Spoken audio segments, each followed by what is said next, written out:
Hello friends, welcome to government exams coaching. मैं हूं कपिल और आप देख रहे हैं एनसीईआरटी क्लास 6 साइंस का चैप्टर नंबर 14 जल। दोस्तों, चैप्टर 1 से लेकर चैप्टर 13 तक हम अपनी पिछली वीडियोस में कवर कर चुके हैं। अगर आपने वो वीडियोस नहीं देखी हैं तो चैनल की प्लेलिस्ट में जाकर आप वो वीडियोस देख सकते हैं। दोस्तों, इस तरह की हाईलाइटेड पीडीएफ्स और एनसीईआरटी एमसीक्यूज को पाने के लिए आप हमारे टेलीग्राम ग्रुप को ज्वाइन कर सकते हैं, जिसका लिंक हमने डिस्क्रिप्शन बॉक्स में दिया हुआ है। दोस्तों, वीडियो पसंद आए तो वीडियो को लाइक करना, शेयर करना, हमारे चैनल को सब्सक्राइब करना बिल्कुल मत भूलना। तो चलिए दोस्तों, शुरू करते हैं आज की क्लास। मान लीजिए किसी कारणवश आपके परिवार को एक सप्ताह तक प्रतिदिन एक बाल्टी जल मिलता है। कल्पना कीजिए कि तब क्या होगा। क्या आप खाना पकाना, कपड़े धोना, बर्तन साफ करना और स्नान करना जैसे कार्य कर पाएंगे? इनके अतिरिक्त अन्य कौन कौन सी क्रियाकलाप हैं जिन्हें आप नहीं कर पाएंगे?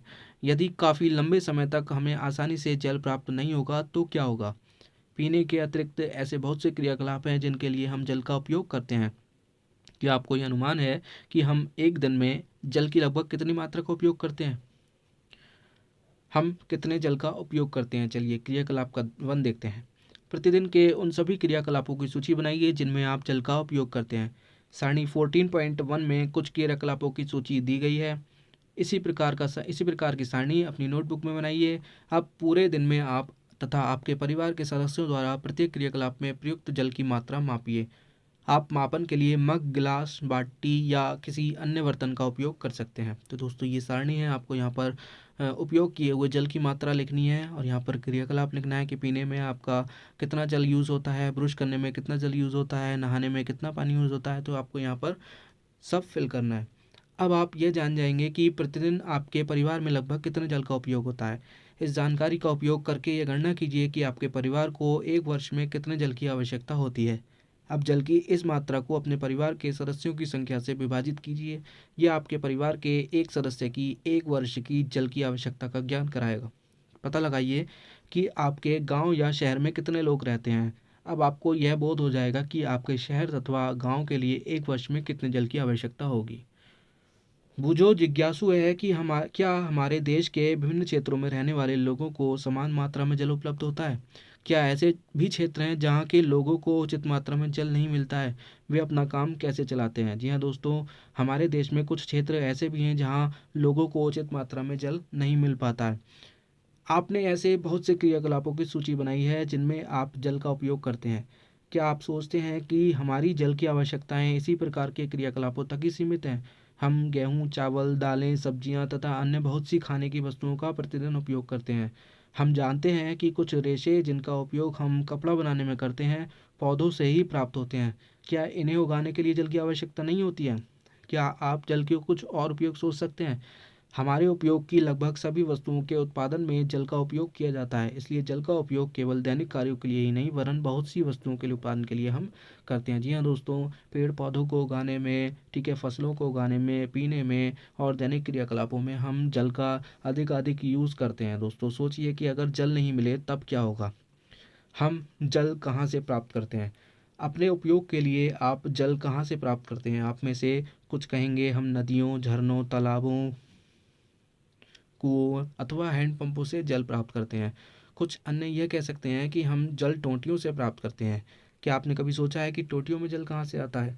टोंटियों के द्वारा जो जल हम प्राप्त करते हैं वह जल भी किसी झील, नदी या किसी कुएं से प्राप्त किया जाता है, जिसकी आपूर्ति फिर पाइपों के नेटवर्क द्वारा की जाती है। हम में से प्रत्येक का अपने घरों में जल प्राप्त करने का ढंग भिन्न हो सकता है, ठीक है। कहीं हम टंकी से प्राप्त करते हैं, ठीक है। किसी घर में मोटर लगी होती है, किसी घर में सबमर्सिबल लगी होती है। तो हम में से प्रत्येक का अपने घरों में जल प्राप्त करने का ढंग जो है वो अलग अलग हो सकता है। अंततः हम सबके जल के एक से ही स्रोत हैं, लेकिन वो जल एक ही स्रोत से आता है। जैसे कुछ तालाब से आता है, झील से आता है, नदी से आता है, कुओं से आता है, ठीक है। हमने अपनी चर्चा में कुछ जल स्रोतों का उल्लेख किया है। इन तालाबों, नदियों, झीलों तथा कुओं को भरने के लिए जल कहाँ से आता है, ठीक है। पहले आपको ये बताना चाहती है कि किसी पुस्तक के एक पृष्ठ के उत्पादन के लिए लगभग 2 गिलास जल की आवश्यकता होती है। जी हाँ दोस्तों, आपके पुस्तक के एक पृष्ठ का उत्पादन करने के लिए आपको लगभग 2 गिलास जल की आवश्यकता होगी। वो जो चाहता है कि आप अपने जीवन में किसी ऐसे दिन की कल्पना करें जिस दिन जल की आपूर्ति टोटियों द्वारा नहीं हो रही हो, अतः आपको स्वयं बहुत दूर से जल लाना पड़ता है। तब क्या आप जल की उतनी ही मात्रा का उपयोग करेंगे जितनी अन्य दिनों में करते हैं? जी नहीं दोस्तों, तब हम जल का कम उपयोग करेंगे। क्या आप जानते हैं कि पृथ्वी का 2/3 भाग जल से घिरा हुआ है। इस जल का अधिकांश भाग समुद्रों और महासागरों में है। जी हाँ दोस्तों, हमारी जो पृथ्वी है उसका 2/3 भाग जल से घिरा हुआ है और इस जल का जो अधिकांश भाग है वो समुद्रों और महासागरों में है। समुद्रों और महासागरों के जल में बहुत से लवण घुले होते हैं। जी हाँ दोस्तों, समुद्र और महासागर के जल में बहुत से लवण घुले होते हैं, जिसकी वजह से उनका जो जल होता है, समुद्रों और महासागरों का जो जल होता है वो खारा होता है। इसलिए यह पीने के लिए अनुपयुक्त तथा अन्य घरेलू कृषि तथा उद्योगों की आवश्यकता की पूर्ति के लिए उचित नहीं होता है। इनको हम, इस खारे जल को ना तो हम पी सकते हैं, ना ही अन्य घरेलू उपयोग में हम ले सकते हैं। कदाचित आपने एस.टी. कोलरिज द्वारा 1798 में लिखी गई कविता rime of the ancient mariner की ये पंक्तियाँ सुनी होंगी। हर जगह जल ही जल, पीने के लिए कोई बूंद नहीं। यहाँ कवि ने महासागर में भटके किसी जहाज के नाविकों की करुण गाथा का उल्लेख किया है। फिर भी महासागर हमारे उपयोग के लिए जल आपूर्ति में एक आवश्यक भूमिका निभाते हैं। क्या आपको यह आश्चर्यजनक लगता है? आखिरकार जो जल हम उपयोग करते हैं वह खारा नहीं होता। जो हम पीते हैं, जो हम यूज़ करते हैं, वो जल खारा नहीं होता है। हम में से बहुत से लोग महासागरों में बहुत अधिक दूरी पर रहते हैं। क्या इन स्थानों की जल आपूर्ति भी महासागरों पर निर्भर करती है? महासागरों का जल उन तालाबों, झीलों, नदियों तथा कुओं में कैसे पहुंचता है जो हमें जल की आपूर्ति कर देते हैं। ठीक है, इन महासागरों, इन समुद्रों का जल इन तालाबों में, झीलों में, नदियों में, कुओं में कैसे पहुंचता है जिसका पानी हम पीते हैं या जिसका पानी हम यूज़ करते हैं। ठीक है, इन महासागरों से इन नदियों, झीलों, तालाबों, कुओं में पानी कैसे पहुँचता है। ऐसा क्यों है कि इन स्रोतों का जल किसी भी प्रकार से खारा नहीं होता। जब भाई महासागर का जल इन नदियों में, इन तालाबों में, इन झीलों में, इन कुओं में आ रहा है, तो इन चीज़ों का जल जो है वो खारा क्यों नहीं हो रहा। इसे समझने के लिए हमें जल चक्र के विषय में जानना आवश्यक है। चलिए जल चक्र के विषय में जानते हैं। जल के विलुप्त होने की युक्ति। आपने कितनी बार यह देखा है कि फर्श पर फैला जल कुछ समय बाद सूख जाता है। ठीक है, आपने देखा है कि फर्श पर जो फैला हुआ जल है वो कुछ समय के बाद अपने आप ही सूख जाता है। यह जल विलुप्त होता प्रतीत होता है, मतलब गायब होता सा प्रतीत होता है। इसी प्रकार गीले कपड़ों के सूखते समय भी जल जो है वो विलुप्त हो जाता है। ठीक है, वर्षा के पश्चात गीली सड़कों, छतों तथा अन्य स्थानों से भी जल विलुप्त हो जाता है। ठीक है, जब बारिश होती है तो सड़कें गीली होती हैं। ठीक है, फिर अपने आप ही थोड़ी देर बाद सूख जाती हैं। ठीक है, छत भी सूख जाती हैं और अन्य स्थान भी जल से बिल्कुल विलुप्त हो जाते हैं। यह जल कहाँ चला जाता है, गायब हो जाता है, कहाँ चला जाता है? क्या आपको अध्याय 5 का क्रियाकलाप 6 याद है, जिसमें हमने उस जल को गर्म किया था जिसमें नमक घुला हुआ था? जी हाँ दोस्तों, हमने उस जल को गर्म किया था जिसमें नमक घुला हुआ था। हमें याद है हमने क्या पाया था। जल जो है वो वाष्पित हो गया था तथा नमक शेष रह गया था। जब हम जल को गर्म कर रहे थे तो जल जो है वो उड़ करके वाष्प में बदल गया था। ठीक है, और उसमें फिर क्या रह गया था, नमक रह गया था। इस क्रियाकलाप से हमें यह बोध होता है कि गर्म करने पर जल जो है वो जल वाष्प में परिवर्तित हो जाता है। गर्म करने पर जल जल वाष्प में कन्वर्ट हो जाता है। इस क्रियाकलाप से हम यह भी अनुभव करते हैं कि जल वाष्प अपने साथ लवणों का वहन नहीं करती है। ठीक है, और जब जल वाष्प उड़ती है, ठीक है, जल वाष्प में कन्वर्ट होता है तो जल में जो लवण घुले होते हैं वो अपने साथ जल वाष्प लेके नहीं जाती है। इस प्रकार बनी जलवाष्प वायु का एक भाग बन जाती है। ठीक है, वायु में घुल जाती है, वायु का एक पार्ट बन जाती है, जिसे प्रायः देखा नहीं जा सकता। ठीक है, जब हम जल को गर्म करते हैं तो जलवाष्प जो है वो वायु में मिल जाती है, जिसको हम नहीं देख पाते। हमने यह भी पाया था कि जल को गैसीय अवस्था में परिवर्तित करने के लिए उसे गर्म करना अनिवार्य है। जी हाँ दोस्तों, जब हम गर्म करेंगे तभी जो जल है वो जलवाष्प में कन्वर्ट होगा। गर्म करेंगे नहीं, गर्म नहीं करेंगे तो नहीं होगा। तथापि हमने देखा कि खेतों, सड़कों, छतों तथा अन्य जमीनी क्षेत्रों से भी जल जलवाष्प में परिवर्तित होता रहता है।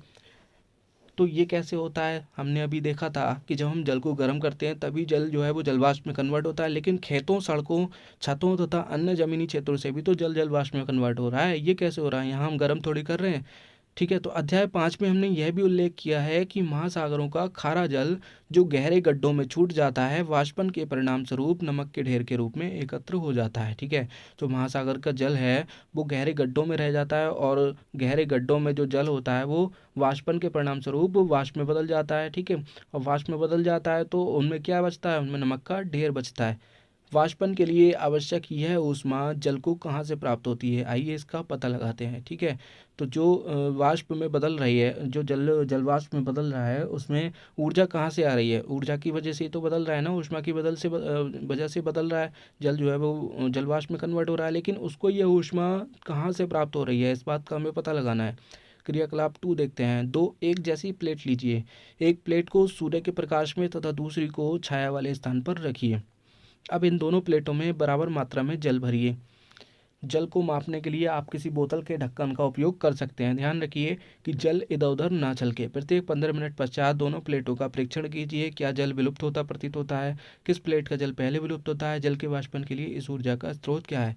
दोस्तों हमें क्या करना है, 2 प्लेट लेनी है। ठीक है, 2 प्लेटों में थोड़ा सा जल लेना है समान मात्रा में। ठीक है, एक प्लेट को आपको सूर्य के प्रकाश में रख देना है और दूसरी प्लेट को आपको छाया में रख देना है। तो हम देखेंगे कि एक प्लेट का जल जल्दी विलुप्त हो रहा है, जल्दी गायब हो रहा है। किस प्लेट का जल जल्दी गायब होगा, जो प्रकाश में रखी हुई है। ठीक है, सूर्य के प्रकाश पे रखी हुई है, हम देखेंगे कि उस प्लेट का जल गायब हो रहा है, विलुप्त हो रहा है। तो ऐसा क्यों हो रहा है, ऐसा जल के वाष्पन के कारण हो रहा है। ठीक है, तो जल के वाष्पन के लिए ऊर्जा कहाँ से मिल रही है, तो दिन के समय सूर्य की किरणें महासागरों, नदियों, झीलों तथा तालाबों में पड़े भरे जल पर पड़ती हैं। ठीक है सॉरी, तो ये जो ऊष्मा मिल रही है दोस्तों, ये सूर्य के प्रकाश से मिल रही है। ठीक है, दिन के समय क्या होता है, सूर्य की किरणें महासागरों पर पड़ती हैं, नदियों पर पड़ती हैं, झीलों तथा तालाबों में भरे जल पर पड़ती हैं। खेत तथा अन्य भूमि क्षेत्र भी सूर्य की किरणों को ग्रहण करते हैं। ठीक है, इन जगहों पर भी सूर्य की किरणें पड़ती हैं, हर जगह पड़ती हैं। इसके फलस्वरूप इन सभी का जल निरंतर वाष्प में परिवर्तित होता रहता है। जब सूर्य की किरणें पड़ती हैं तो इन सब का जो जल है वो धीरे धीरे वाष्प में कन्वर्ट होता रहता है। तथापि जल में घुले लवण शेष रह जाते हैं। जल में घुले जो लवण हैं वो वाष्प में कन्वर्ट नहीं होते, सिर्फ जल ही वाष्प में कन्वर्ट होता रहता है। तो सूर्य की किरणें जहाँ भी पड़ती हैं वहाँ पर जो जल है वो वाष्प में कन्वर्ट होता रहता है। क्रियाकलाप 2 में हमने ये देखा कि छाया वाले स्थान पर रखी हुई प्लेट से भी जल विलुप्त होता है, यद्यपि इसमें अधिक समय लगता है। हालांकि उस प्लेट से भी जल विलुप्त होगा, लेकिन उसमें बहुत ज़्यादा समय लगेगा। ठीक है, लेकिन सूर्य के प्रकाश में जो प्लेट रखी हुई है उसका जल जल्दी वाष्पित हो जाएगा।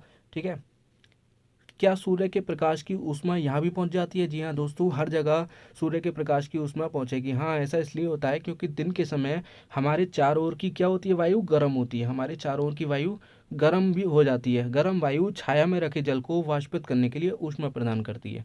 ठीक है, जो प्लेट सूर्य के प्रकाश में रखी हुई थी वहाँ तो सूर्य की किरणें डायरेक्ट पड़ रही थी, लेकिन जो छाया में रखी हुई थी वहाँ का भी जो जल है वो धीरे धीरे वाष्प हो रहा था। तो इस ऐसा क्यों हुआ, क्योंकि हमारे चारों ओर की वायु जो है वो गर्म है। ठीक है, और गर्म वायु क्या करती है, छाया में रखे हुए जल को वाष्पित करने के लिए ऊष्मा प्रदान करती है। इस प्रकार जल के सभी खुले पृष्ठों से वाष्पन की क्रिया निरंतर होती रहती है। इसके फलस्वरूप वायु में जल वाष्प निरंतर मिलती जाती है। तथापि जल का वाष्पन एक धीमी प्रक्रिया है। यही कारण है कि जल से भरी किसी बाल्टी से जल की इस क्षति को हम बहुत कम देख पाते हैं। सूर्य के प्रकाश में वाष्पन तेजी से होता है। जल को किसी बर्नर पर गर्म करने पर वाष्पन और अधिक तेजी से होता है। क्या जल वाष्प के वायु में अंतरित होने का अन्य कोई प्रक्रम भी है? जी हाँ दोस्तों, एक प्रक्रम और है, वो देखते हैं। पौधों द्वारा जल की क्षति। आपने अध्याय 7 में पढ़ा है कि सभी पौधों को वृद्धि के लिए जल की आवश्यकता होती है। ठीक है, सभी पौधों को वृद्धि के लिए किसकी आवश्यकता होती है, जल की आवश्यकता होती है।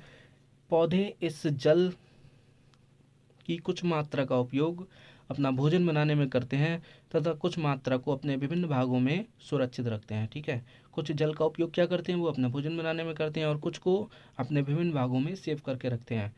पौधे इस जल का शेष भाग वाष्पोत्सर्जन प्रक्रम द्वारा जलवाष्प के रूप में वायु में मुक्त कर देते हैं। दोस्तों पिछले चैप्टर में हमने पढ़ा था कि पौधे जो है वो जल का वाष्पोत्सर्जन करते हैं, जल को अपने में से निकालते हैं। ठीक है, और उसको वायु में मिला देते हैं।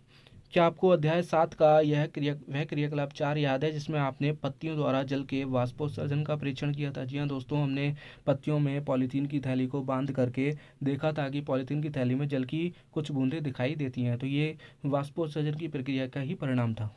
वायु में जल वाष्पन तथा संघनन के प्रक्रमों द्वारा प्रवेश करता है। वायु में जल कैसे प्रवेश करता है? वाष्पन और संघनन के प्रक्रमों द्वारा। क्या यह जल सदा के लिए लुप्त हो जाता है? नहीं, ये हमें पुनः प्राप्त हो जाता है, जैसे कि हम देखेंगे। दोस्तों कैसे मिलता है हमें, बादल कैसे बनते हैं ये देखते हैं। क्रियाकलाप 3 देखते हैं। जल से आधा भरा गिलास लीजिए। ठीक है, गिलास को बाहर से सूखे कपड़े से पोंछिए। जल में कुछ बर्फ डालिए। 1 या 2 मिनट तक प्रतीक्षा कीजिए। गिलास के बाहरी पृष्ठ में होने वाले परिवर्तनों का परीक्षण कीजिए। दोस्तों, गिलास की बाहरी सतह पर जल की बूंदें कहाँ से आती हैं? बर्फ युक्त जल से भरे गिलास की बाहरी सतह बाहर की हवा को ठंडा कर देती है और जलवाष्प गिलास की सतह पर संघनित हो जाती है।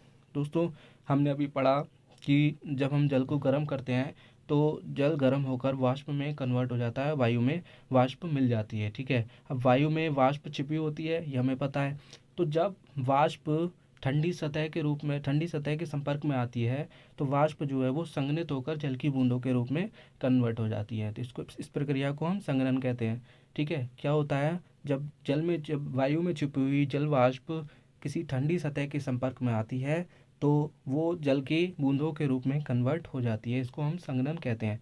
गिलास की बाहरी सतह पर जल की बूंदें कहाँ से आती हैं? बर्फ युक्त जल से भरे गिलास की बाहरी सतह बाहर की हवा को ठंडा कर देती है और जल वाष्प गिलास की सतह पर संघनित हो जाती है। संघनन के इस प्रक्रम को हमने अध्याय 5 के क्रियाकलाप 7 में देखा था। बूझो वाष्पोत्सर्जन के विषय में पढ़ता रहा है। उसने स्वयं से पूछा, 1 किलोग्राम गेहूं देने वाले गेहूं के पौधों से वाष्पोत्सर्जन द्वारा कितने जल की क्षति होती है? उसने पता लगाया कि ये क्षति लगभग 500 लीटर है दोस्तों, जो कि अनुमानतः बड़े आकार की 25 बाल्टियों में भरे जल के बराबर है। क्या अब आप यह कल्पना कर सकते हैं कि वनों, फसलों तथा घास के मैदानों द्वारा कुल मिलाकर जल की कितनी मात्रा की क्षति होती है? ठीक है, 1 किलोग्राम गेहूं देने वाले पौधों से 500 लीटर वाष्पोत्सर्जन होता है दोस्तों। 500 लीटर जल वाष्पोत्सर्जन होता है।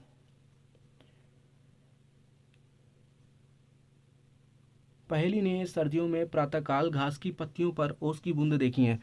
क्या आपने भी कभी शीत ऋतु में प्रातःकाल पत्तियों या धातु के पृष्ठों जैसी लोहे की ग्रिल तथा दरवाजों पर इसी प्रकार की ओस की बूंद देखी हैं?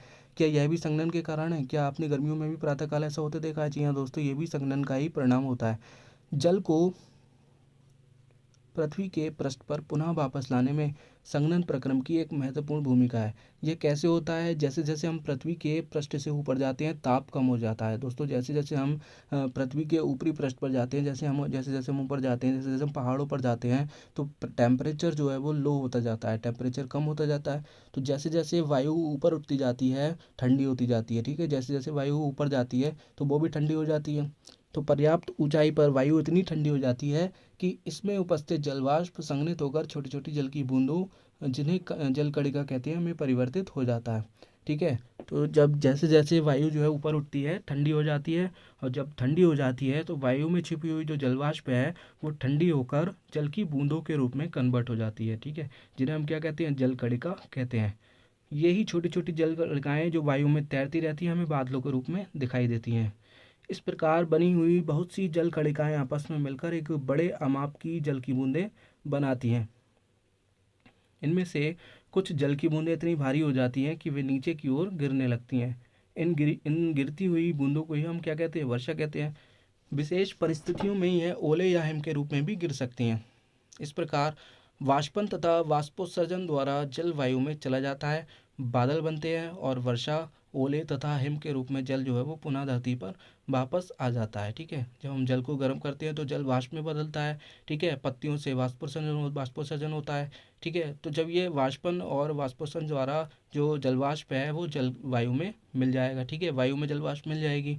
अब जल में वायु जलवाष्प में जलवाष्प जो है वायु में मिल जाएगी। अब वायु जैसे जैसे ऊपर जाएगी तो ठंडी हो जाएगी। अब वायु में छिपी हुई जलवाष्प ठंडी होकर जल की बूंदों में कन्वर्ट हो जाएगी। जल की बूंदें बादल बनेंगे। ठीक है, फिर वो वर्षा होगी, ओले होंगे, है कि ठीक है, हिम के रूप में वर्षा जो जल है वो पुनः धरती पर वापस आ जाएगा। ठीक है, तो ये सब जल चक्र होता है।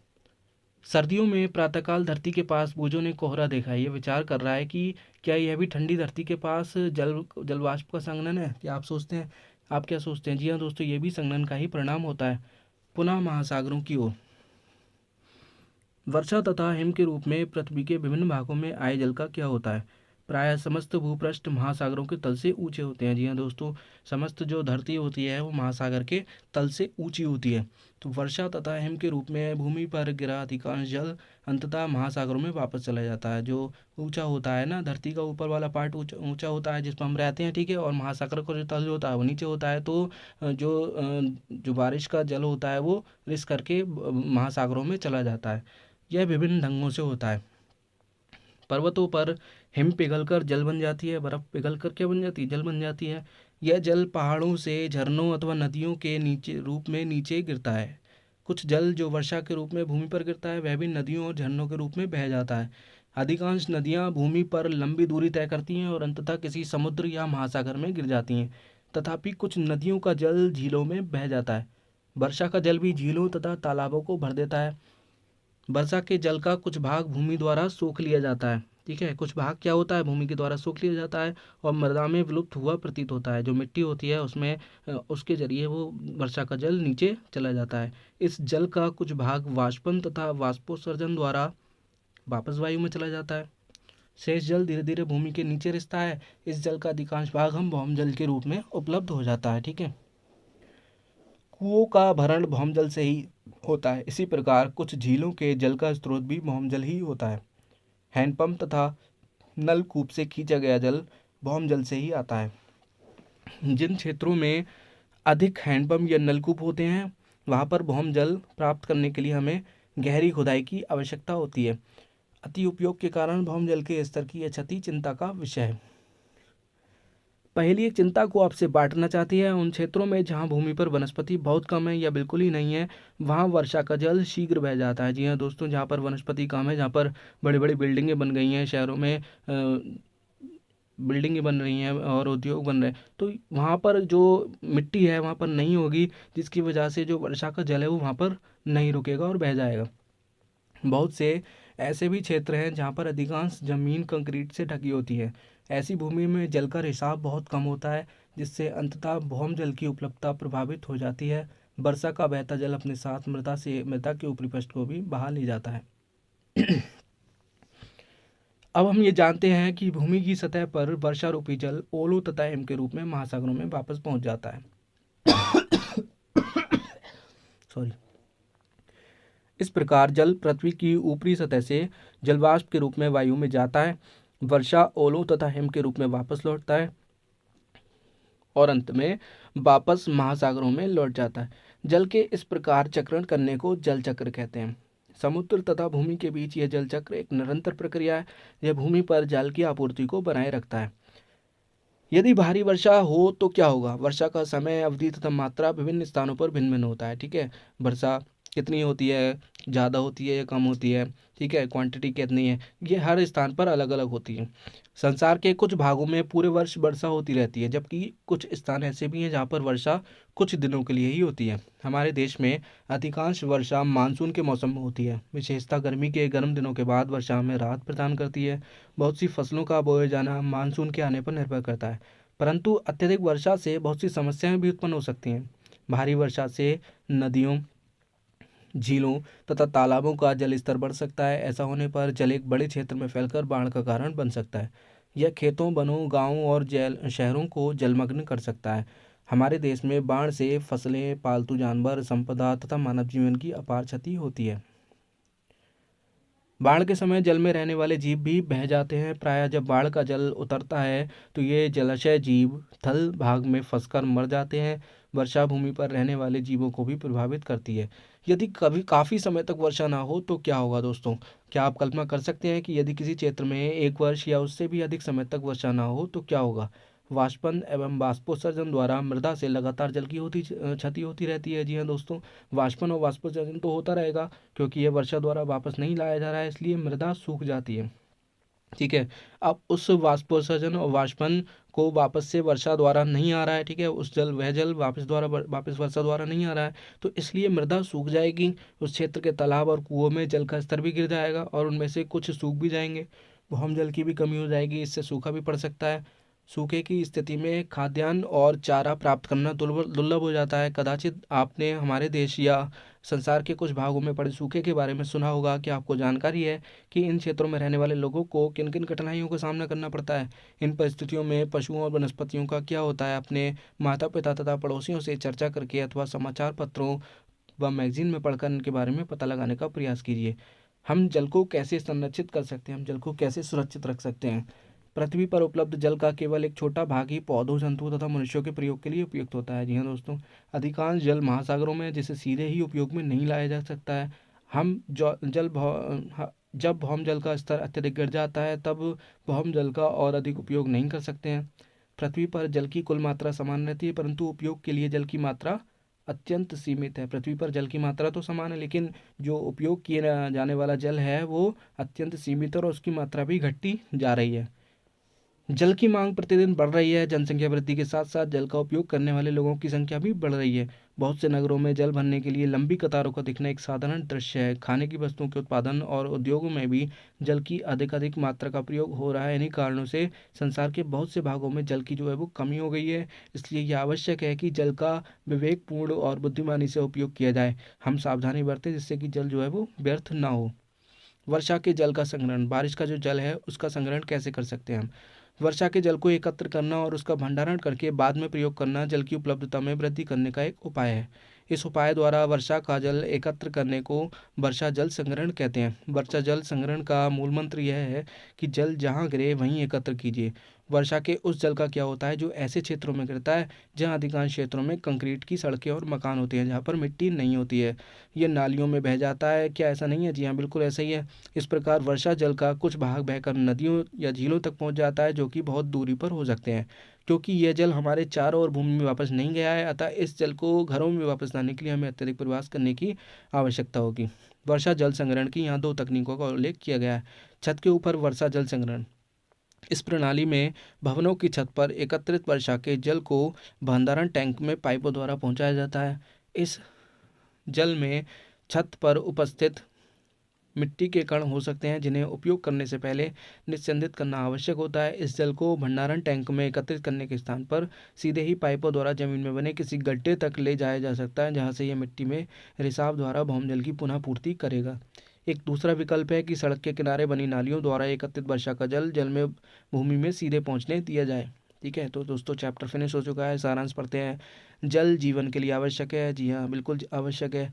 वायु में वाष्पन और वाष्पोत्सर्जन के इसे जलवाष्प मिलती जाती है। ठीक है, वायु में वाष्पन और वाष्पोत्सर्जन से जलवाष्प जो है वो वायु में मिलती रहती है।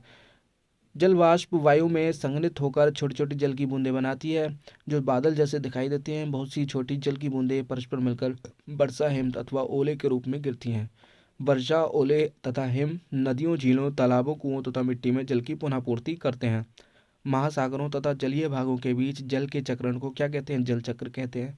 अत्यधिक वर्षा से बाढ़ आती है, जबकि लंबे समय तक वर्षा न होने से सूखा पड़ सकता है।